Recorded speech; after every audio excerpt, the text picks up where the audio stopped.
সম্প্রতি সময়ে বাংলাদেশে আতঙ্ক ছড়াচ্ছে রাসেলস ভাইপার সাপ।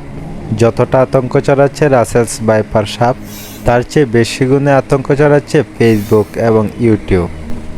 আজকের ভিডিওতে আলোচনা করব রাসেলস ভাইপার সাপ কোথায় থাকে এবং মানুষের শরীরে এর বিষ কীরকমভাবে কাজ করে। সাধারণত এই সাপের কাছে গেলে, অর্থাৎ এই সাপকে পাড়া দিলে, এই সাপ অন্য সাপের তুলনায় খুব দ্রুতই আক্রমণ করে।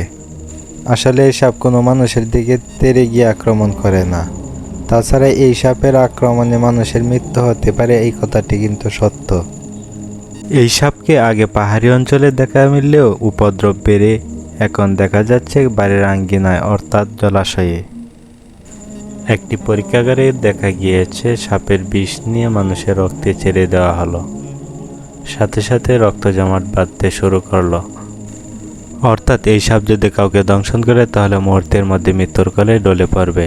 তাই সচেতন হন এবং ভিডিওটি শেয়ার করে দেন।